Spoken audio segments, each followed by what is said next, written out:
मैं इस वक्त मौजूद हूँ दारुल हुकूमत मुजफ्फराबाद के एक मुकामी होटल पर, जहाँ पे 10वीं जुडिशल कॉन्फ्रेंस का इनेकाद किया गया था और इस कॉन्फ्रेंस में आज़ाद कश्मीर भर से supreme court of Azad Jammu and Kashmir and high court Azad Jammu Kashmir के जजेस साहिबान ने शिरकत की। इसके मेहमान खुसूसी chief justice Azad Jammu Kashmir supreme court Raja Saeed Akram Khan थे और उसके साथ साथ जो आज़ाद कश्मीर हाई कोर्ट है उनके चीफ जस्टिस साहब ने भी शिरकत की। उसके अलावा आज़ाद कश्मीर भर के तमाम वकला साहिबान ने भी इस जो जुडिशल कॉन्फ्रेंस थी इसमें शिरकत की है। 10वीं जुडिशल कॉन्फ्रेंस से खिताब करते हुए सुप्रीम कोर्ट के चीफ जस्टिस राजा सईद अकरम खान ने कहा कि वज़ीर आज़म आज़ाद कश्मीर की जानिब से जो रिमार्क्स अदलिया के बारे में दिए गए हैं वो अफसोसनाक हैं। उन्होंने अपने तहफ़्फ़ुज़ात का इज़हार करते हुए कहा कि कोई ऑफिसर सेक्रेटरी गैर कानूनी हुक्म मानने का पाबंद नहीं है। हुकूमत ने लॉ ऑफिसरान की जो फौज भर्ती की हुई है वो अदालत को मुकदमे के हवाले से बर वक्त आगाह करे और फैसला आ जाने पर अमल दरामद होना चाहिए।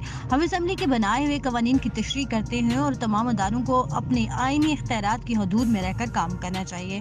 उन्होंने कहा कि हुकूमत आला अदलिया के फैसलाजात पर अमल दरामद करें। हमें अपना काम करना आता है और हम अपनी तरफ से कोई ताखीर नहीं करते। हाई कोर्ट सुप्रीम कोर्ट एक ही है और हाई कोर्ट के फैसलाजात में कोई कमी हो तो उसे दुरुस्त करते हैं। हाई कोर्ट्स में तमाम मुताद अदलिया और हुकूमत को सुप्रीम कोर्ट के फैसलाजात पर पूरी तरह अमल दरामद करना होगा। वकला का इंसाफ की फराहमी में अहम है और वो गैर ज़रूरी ताखीर से भी गुरेज करें। अदालत की इज्जत सबकी इज्जत है और बार और बेंच लाज़िम मलज़ूम है। उन्होंने ये भी कहा कि जब कोई जी ट्रैक होता है तो उसे ट्रैक पर लाना ज़रूरी हो जाता है, हम सब जानते हैं, लेकिन किसी भी किस्म की ब्लैकमेलिंग नहीं चलेगी। अगर किसी के पास सबूत है तो वो रेफरेंस ले आए, हम डरने वाले नहीं हैं। खुद को अलग कर लूँगा और जुडिशल कौंसल फैसला करेगी। उन्होंने कहा कि वज़ीर आज़म की प्रेस कॉन्फ्रेंस किसी ने भेजी थी, हमें कोई निकाल नहीं सकता।